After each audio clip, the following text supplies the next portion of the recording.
सुबह सुबह Rajwant sir jogging कर रहे थे, तभी उन्हें पंकज और प्रिया दिखे जो खंबे पे लगे तार में हो रही स्पार्किंग को देख रहे थे। अरे बच्चों, ये भी कोई देखने की चीज है क्या? जल्दी हटो वहाँ से। तभी वही हुआ जिसका डर था। ऊपर लगा हाई वोल्टेज तार नीचे उनके पास आ गिरा। प्रिया डर के मारे तुरंत भागी, पर भागते ही उसे करंट का एक झटका लगा।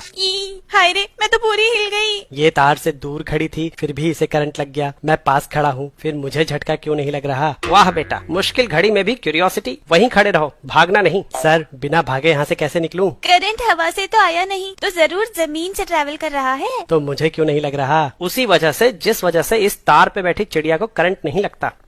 क्योंकि चिड़िया के पैर तो बैड कंडक्टर होते हैं ना। बेटा, तुम्हें फिजिक्स के साथ साथ बायोलॉजी भी पढ़ानी पड़ेगी लगता है। करंट पोटेंशियल डिफरेंस की वजह से फ्लो करता है। चिड़िया के दोनों पैर एक ही तार पे हैं, इसलिए पोटेंशियल डिफरेंस ना होने की वजह से उसे करंट नहीं लगता। सेम रीजन से तुम्हारी बॉडी में भी करंट फ्लो नहीं कर रहा। पोटेंशियल डिफरेंस किन्हीं दो पॉइंट्स के बीच कितना एनर्जी डिफरेंस है ये बताता है। अगर पोटेंशियल डिफरेंस कम है तो इलेक्ट्रिक फील्ड वीक होगी और इलेक्ट्रॉन्स कम फोर्स एक्सपीरियंस करेंगे। लेकिन अगर पोटेंशियल डिफरेंस ज्यादा है तो इलेक्ट्रिक फील्ड स्ट्रांग होगी और हर इलेक्ट्रॉन ज्यादा फोर्स एक्सपीरियंस करेगा। ज्यादा फोर्स मतलब इलेक्ट्रॉन्स का ज्यादा एक्सेलरेशन, मतलब उतनी ही ज्यादा ड्रिफ्ट वेलोसिटी, और ज्यादा ड्रिफ्ट वेलोसिटी मतलब ज्यादा करंट। यही करंट हाई वोल्टेज तार से जमीन में जा रहा है और जमीन का अपना कुछ रेजिस्टेंस है। ओम्स लॉ के हिसाब से दूरी के साथ साथ वोल्टेज घटेगा। यानी अगर तुम एक जगह खड़े हो तो दोनों पैरों के बीच पोटेंशियल डिफरेंस नहीं होगा और करंट नहीं लगेगा। पर जैसे ही तुम चलने के लिए एक पैर दूसरे से दूर रखोगे तो दोनों पैरों का पोटेंशियल डिफरेंस अलग अलग हो जाएगा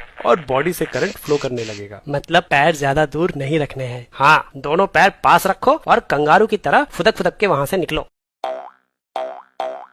बहुत बढ़िया, आज तो फिजिक्स ने बचा लिया। लेकिन सर, तार गिरने से पहले तो मेरा पोटेंशियल 0 था, तो तार गिरते ही जब जमीन का पोटेंशियल बदला तो उस समय मेरा पोटेंशियल भी बदलने के लिए करंट का एक झटका तो लगना चाहिए था ना। सवाल तो सही पूछते हो तुम बेटा। जब तुम्हारी बॉडी किसी इलेक्ट्रिक पोटेंशियल पे पहुंचती है तो वो चार्ज गेन करती है। इस चार्ज की वैल्यू तुम्हारी बॉडी के कैपेसिटेंस पे डिपेंड करती है, जो कि बहुत कम होता है। तो अगर तुम्हारे नीचे का ग्राउंड 1000 वोल्ट पे भी है तब भी तुम बहुत थोड़ा सा चार्ज गेन करोगे, जिसके लिए एक इलेक्ट्रिक करंट फ्लो करेगा, लेकिन केवल कुछ माइक्रो सेकंड्स के लिए, जो तुम शायद महसूस भी न कर पाओ। और ये इलेक्ट्रिक शॉक केवल तुम्हारे सेम पोटेंशियल पे आने तक ही लगेगा, उसके बाद नहीं। लेकिन अगर तुमने गलती से पैर डिफरेंट पोटेंशियल पे रख दिया तो कॉन्टिन्यूअस करंट फ्लो करेगा।